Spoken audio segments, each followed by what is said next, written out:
A British kitchen can be a confusing place, especially if you're international students. There are a lot of things to get used to. So we have put together a kitchen survival guide for you to help you get to know the place.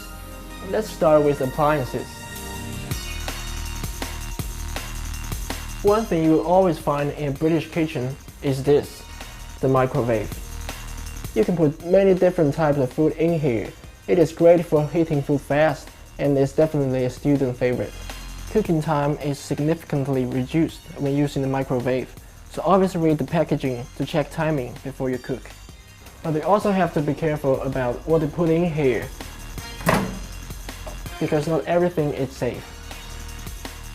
Never put anything metal in the microwave, as this can be extremely dangerous. Always put food into a microwavable dish. Some food can be put into a microwave in the packaging it comes in. If you are unsure that the packaging or dish you have is suitable, just look for the microwave symbol. Easy. Next is kettle. This is designed for boiling water only and nothing else. However tempting it may be to heat up other liquids in kettle, please don't. Putting other liquids like soups and sauces may seem like a good idea at the time, but that will not only damage the kettle, you could also injure yourself, and no one wants that. Next is the oven. This will cook almost everything that you could want to eat, and it will probably be the thing you will use the most in the kitchen. You have hobs on top and the main oven down below. The hobs can be used to heat pans of food, such as sauces and boiling noodles or rice. The oven is used to cook food more slowly, and will usually have several shelves inside. Shelves at the top can be hotter than shelves at the bottom, and so placing things at the top is best for quick cooking and high temperature cooking. You might also have a grill with the oven, which is very different than the oven itself. A grill will cook food very quickly on the outside, so you must make sure that you turn the food regularly and heat it all the way through. If you ever use a grill, remember to leave the door open fully to prevent overheating. With all these buttons and symbols, something like this can look quite confusing. But if you ever have any questions about how to use any of the appliances like this one, read the instruction manual provided. They will tell you everything you need to know. If you are a Chinese student like me, you will want to use the rice cooker in your kitchen. But the good news is, you do not have to bring one with you. You can buy a rice cooker here in the UK too.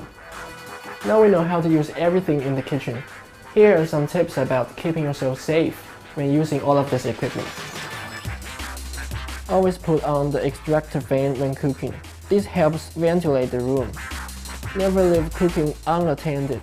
Sometimes food left unattended can burn and cause damage, so stay close. Now the one thing you cannot do in the halls of residents' kitchens is smoke. Make sure you go outside, because there is always a chance that you will set off the fire alarms indoors. Speaking of fire alarms, these are the most important gadgets in the kitchen. Their job is to keep you safe and alert you in case of fire. So if you ever hear one go off, always evacuate immediately. And one more thing, if you remove the hob pan from the hobs, never place them on worktops. You will burn the surface. Instead, you can buy a mat like this one for only a few pounds. Let this take the heat instead. And finally, one of the most important things to consider in any kitchen is hygiene. So we put together a student-friendly list for you to remember. Always check the sell-by date on food and regularly check your fridge for any out-of-date food that may be in there. Be careful when washing up. Never put food waste or oil into the sink. This can cause blockages and a lot of mess for you to clean up. Oh, and do not pour liquids into the bins. Trust me, it will leak, and you're gonna have a whole lot more to clean up. Remember, everyone is responsible for cleaning up after themselves in the kitchen. So wash up your own plates and utensils and make sure everything is cleared away when you finish cooking. It's the best way to keep your flatmates happy. Hopefully that cleared a few of the myths about British kitchens. Follow these simple rules and you will know your way around in no time.